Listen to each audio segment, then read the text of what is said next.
पिछले चंद लेक्चर्स में हमने कुछ टिप्स और ट्रिक्स के ऊपर बात की। इस लेक्चर में भी आप समझ लें उसी की कंटिन्यूएशन है और ये सारी वो चीज़ें हैं जो कि आप शुरू से भी जब हमने अपना कोर्स स्टार्ट किया था तो उसके दौरान भी हम ये सारी बातें करते रहे हैं। लेकिन हमने थोड़ा-सा इनको एक साथ कंपाइल किया और कुछ चीज़ें इसमें ऐसी भी हो सकती हैं जो कि शायद आपके लिए करना ज़रूरी तो ना हो, लेकिन वो बहुत ज़्यादा हेल्पफुल हों आपके वर्क फ्लो को स्मूथ रखने के लिए। आइए कुछ मज़ीद चीज़ें भी देखते हैं।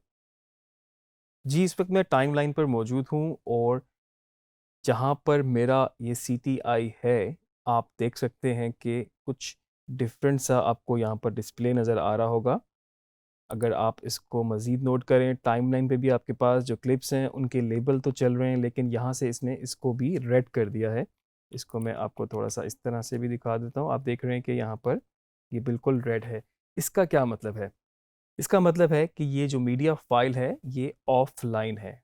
आप यहाँ पे देख सकते हैं, यहाँ ऑफ़लाइन लिखा है और डिफरेंट लैंग्वेजेज़ में भी यही बात आगे लिखी हुई है। अब मीडिया ऑफ़लाइन जो होता है, उसकी चंद रीज़न्स हो सकती हैं। एक तो ये है कि आपके जो सोर्स पे, बैकएंड पे, आपके हार्ड ड्राइव पे जहाँ पे आपका डाटा पड़ा हुआ था, वहाँ से वो मूव हो गया है, या तो वो रीनेम हो गया है और या वो डिलीट हो चुका है।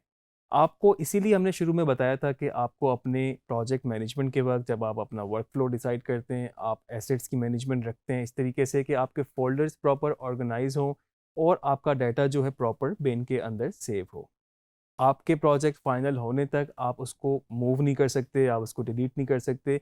इवन कि अगर आपको अपना सिस्टम, कंप्यूटर ही चेंज करना हो, तो इसके लिए ज़रूरी है कि सारा डाटा एज़ इट इज़ आपके पास किसी ड्राइव में कॉपी हो और वो सारी फाइल्स वहाँ पर आप उसको जब कनेक्ट करेंगे, प्रोजेक्ट खोलेंगे, तो वो उसको सारा पाथ उन्हीं ड्राइव्स के फ़ोल्डर्स के अंदर से मिल सके। तो इस वक़्त क्या हुआ है कि ये इस वक़्त डाटा जो है, वो किसी और ड्राइव में मूव हो चुका है और बैक एंड पे उसको वो फ़ाइल मिली नहीं, तो इसलिए उसने उसको ऑफ़लाइन कर दिया। अगर तो आपके पास गलती से डिलीट हो गया है तो आपको करना ये है कि आपको उसको दोबारा कॉपी करना है। आप सेम डेस्टिनेशन पे, सेम जगह पे जहाँ पर आपने पहले कॉपी किया था वहाँ कॉपी करेंगे तो चांसेस हैं कि जब आप प्रोजेक्ट खोलें तो वो उसको ऑटोमेटिकली कनेक्ट कर ले। लेकिन अगर आपने कहीं और उसको कॉपी कर दिया है और आप अब उसको कनेक्ट करना चाहते हैं तो उसका तरीका मैं आपको बता देता हूँ। वो सेम फाइल एग्ज़ैक्टली आपकी बेशक कहीं पर भी हो, लेकिन वो फाइल सेम होनी चाहिए, उसकी रेज़ोल्यूशन, उसका फाइल नेम, हर चीज़ सेम होनी चाहिए इन एंड आउट पॉइंट।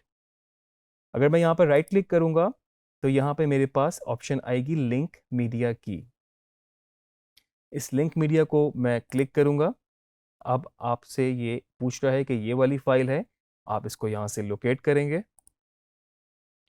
और लोकेट के बाद आपको ये लास्ट पाथ भी शो कर रहा है, जो कि इसका ये पूरा पाथ पूरा फाइल नेम के साथ आ रहा है। और अगर आप उसी पाथ पे जाके देखें आपको ये फाइल नहीं मिल रही, जैसे कि मैंने आपको पहले बताया था कि उसको मैंने किसी और फ़ोल्डर में कॉपी कर दिया है, तो उसके लिए आपको वो पाथ याद रखना ज़रूरी है। इस फाइल को करंटली मैंने डी ड्राइव के रूट के ऊपर कॉपी किया है। आप देख सकते हैं कि इस वक़्त ये फ़ाइल जो कि ये इसका फ़ाइल नेम आ रहा है यहाँ से वुमेन विद टेडी बियर, और यहाँ पर ये फ़ाइल आपके पास यहाँ पर आ रही है। अगर आपके पास बहुत ज़्यादा और भी फ़ाइल्स हों, अगर आप इस ऑप्शन को चेक कर देंगे display only exact name matches, तो वो सारी फ़ाइल्स की जगह, क्योंकि अभी तो ये फ़ोल्डर्स हैं, अगर और वीडियो फ़ाइल्स होती तो वो सबको हाइड करता और आपको ये वाली फ़ाइल ही वो शो करता। इस फ़ाइल को आप सिलेक्ट करेंगे और आप इसको यहाँ से ओके करेंगे, तो आप देख सकते हैं वो फ़ाइल इस वक़्त दोबारा आ चुकी है, दोबारा कनेक्ट हो चुकी है। इसको आप अपनी टाइमलाइन से भी कर सकते हैं, बाकी फ़र्दर आप इसको यहाँ से भी जहाँ पर आपके पास मिसिंग हो, उधर भी आप अगर किसी फ़ाइल पे राइट क्लिक करेंगे, तो ये सेम ऑप्शन लिंक की और आगे इसी तरह से लोकेट की, फिर वो पाथ डिसाइड करना, कहाँ पर वो फ़ाइल पड़ी है, वहाँ से उसको कनेक्ट करना, ओके करना, तो आपके पास ये फ़ाइल दोबारा से वापस इस तरह आ जाएगी। आप लोगों ने मैक्सिमम कोशिश यही रखनी है कि आपका जब प्रोजेक्ट शुरू हो जाए, तो शुरू में ही उसकी एसेट्स मैनेज्ड हों, प्रॉपर फ़ोल्डर्स बने हों और उसके बाद आप उसको कहीं पर मूव ना करें। एक और मैं आपको यहाँ पर टिप देता हूँ या एक ट्रिक आपको बताता हूँ। हमने पहले भी इफ़ेक्ट कंट्रोल विंडो में जाके पोजीशन, स्केलिंग वगैरह सारी चीज़ें चेंज की और हमने ज़्यादातर उनको चेंज किया अपनी वैल्यूज़ के साथ। अब हम थोड़ा-सा उसको मैनुअली करके देखेंगे कि हम माउस से किस तरह से उन वैल्यूज़ को चेंज कर सकते हैं। बेशक वो मोशन में हो, स्केलिंग में हो या फिर आप कह लें कि इफ़ेक्ट में, ओपेसिटी में, कहीं पर भी कुछ हो।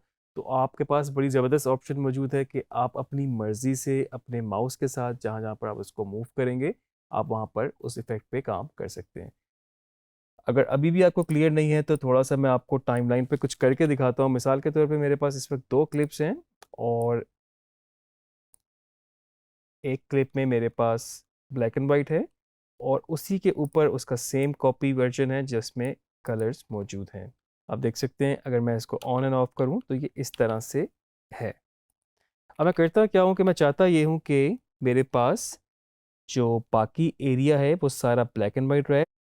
जो मेरे पास कैरेक्टर है, चलें हम इसको पकड़ते हैं और इसको हम कलर में रखते हैं।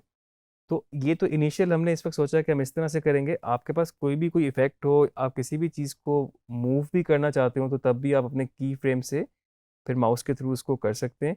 इस वक़्त जो हमारा मेन मकसद है उसमें हम इफ़ेक्ट लगाने के बाद जो ओपेसिटी के साथ हमारे साथ मास्किंग होती है हम उसको एनिमेट कर रहे हैं।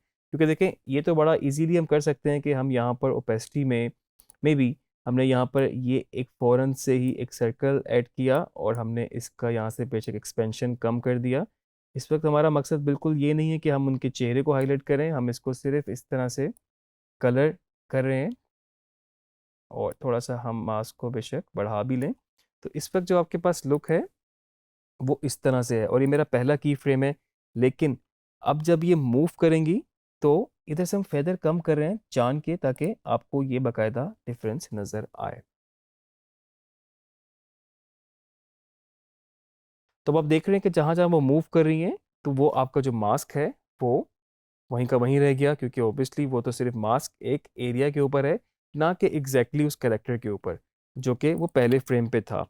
अब इसके लिए हमें करना क्या है, हमें अपने मास्क को एनिमेट करना पड़ेगा, हम अपने मास्क को मूव करना पड़ेगा हमें और हम इस तरह से कर सकते हैं कि हम मास्क के पाथ को यहाँ से हमने की फ्रेम ऐड किया और अब हम यहाँ से इसको जैसे-जैसे वो मूव कर रही हैं अब देख रहे हैं ये इस पर फ्रेम से बाहर हो गई। हमने अपने मास्क को क्लिक किया, आपके पास ये ऑप्शन बनी आ रही है, सारा मास्क इस तरह है। आपने इसको माउस से पकड़ के इधर मूव कर दिया। आप देख सकते हैं आपके पास एक की फ्रेम ऐड हो गया ऑटोमैटिकली, ना कि आपको मैनुअली की फ्रेम ऐड करना पड़ा और फिर जाके मास्क के पाथ को, उसकी बाकी सेटिंग्स को, एक्सपेंशन को आपने छेड़ना पड़ा। अगर आप एक्सपेंशन को भी यहाँ पर कम-ज़्यादा करना चाहें, तो वो भी आपका हो सकता है, बशर्ते कि आपने पहले भी की फ्रेम ऐड किया हो और फर्दर भी आगे जाके आप कर रहे हो। फर्दर हम इसको प्ले कर सकते हैं या फिर हम फ्रेम बाय फ्रेम जा सकते हैं। अभी तो इसमें मूवमेंट बहुत ज़्यादा तेज़ नहीं है। हम इसको थोड़ा-सा इधर मूव कर लेते हैं और उसके बाद दोबारा मैं टाइमलाइन पे क्लिक करूँगा। मैं फ्रेम बाय फ्रेम चल रहा हूँ इस वक़्त और उसके हिसाब से अब ये फ्रेम से आउट हो रहा है तो उसको मैंने इधर मूव किया। आप देखें जैसे ही मैं इसको मूव करता हूँ आपके पास यहाँ पर एक की फ्रेम ऐड हो जाता है। अब ये यहाँ पर आउट हो रही हैं तो थोड़ा-सा यहाँ करेंगे और उसके बाद फिर टाइमलाइन पर आएँगे और फ्रेम बाय फ्रेम मूव किया। अब इसको हमने यहाँ पे मूव कर दिया।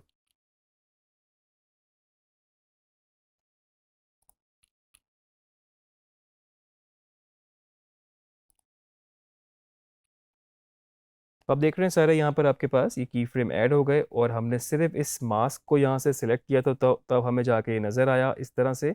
फिर हमने की फ्रेम्स, हमने एनिमेशंस को ऑन किया। तो इसको हम प्ले करते हैं। अब आप देखें कि मास्क इसका साथ-साथ मूव हो रहा है और किसी पॉइंट पे अगर आपको लगे जिस तरह के यहाँ पर अभी ये मास्क हमारा राइट पे ज़्यादा है और इधर आउट हो रहा है थोड़ा-सा, तो हम थोड़ा-सा इसको भी एडजस्ट कर सकते हैं। हम इसको एक दफ़ा ज़ूम इन भी कर लें क्योंकि हमारे पास ये 2 की फ्रेम्स हैं और यहाँ से लेके यहाँ तक वो आउट हो रहा है। तो बीच में हम एक की फ्रेम और ऐड कर दें, हमें मैनुअली ऐड करने की ज़रूरत है इसलिए नहीं, हमारी एनिमेशन ऑन है और हम अपने माउस के साथ ही इसको इधर थोड़ा-सा एडजस्ट कर लेंगे और इस वक़्त वो फिर आउट नहीं हो रहा। इसकी एक वजह ये भी होती है क्योंकि आप देखें कि वो फ्रेम जो की फ्रेम ऐड है वो वहाँ से फिर मूव करेगा नेक्स्ट पे। अगर इस वक़्त इतनी देर से की फ्रेम ऐड नहीं हुआ, तो आप इस वक़्त क्या करेंगे कि यहाँ पर अगर ये मूव हो रहा है इतना और यहाँ पर आपको ज़रूरत नहीं, आप थोड़ा-सा इसको एडजस्ट कर लें, ताकि आपके पास एक की फ्रेम ऐड हो जाए। अब जो नेक्स्ट मूवमेंट होगी वो इस की फ्रेम से होगी, ना कि इससे पहले वाले से। इससे पहले वाले से फिर आपके पास आउट होने का चांसेस ज़्यादा हो सकता है। अब यहाँ पर आप इसको इधर मूव कर लें, की फ्रेम ऐड हो रहा है टाइमलाइन पे दोबारा और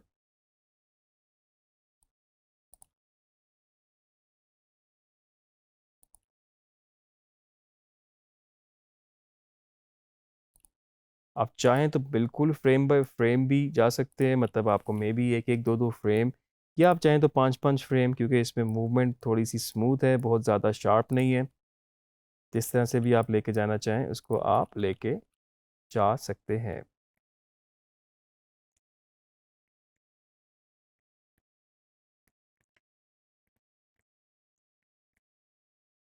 और बिल्कुल आखिरी पॉइंट तक आप इसको दोबारा से एडजस्ट कर लें। हम इसको एक दफ़ा बड़ी स्क्रीन करके देखते हैं। आपको डिफरेंस नज़र आ रहा है, ये हमारा मास्क था और ये इसके साथ साथ मूव कर रहा है। और ये बिल्कुल हमारा की फ्रेम्स पे जाके हमने मैनुअली माउस से इसको मूव किया।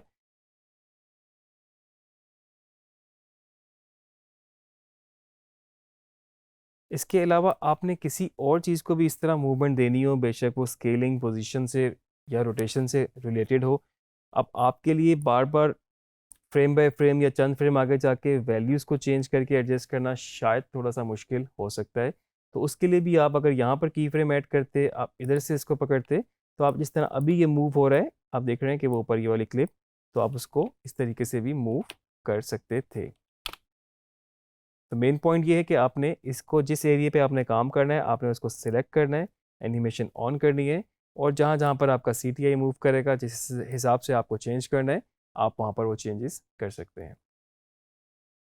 मैं एक्सपेक्ट करता हूँ कि ये आपको काफ़ी इंटरेस्टिंग लगी होंगी, सारी जितनी भी हमने आपको टिप्स दी, जितनी भी आपको ट्रिक्स बताई, इनको अडॉप्ट करना, इनको फॉलो करना आपके लिए काफ़ी फ़ायदेमंद साबित हो सकता है। और मुझे लगता है कि जितनी प्रैक्टिस आप करते जाएंगे उसके साथ साथ ये सारी ट्रिक्स ऑटोमेटिकली आपके अंदर खुद सा खुद डेवलप होती रहेंगी।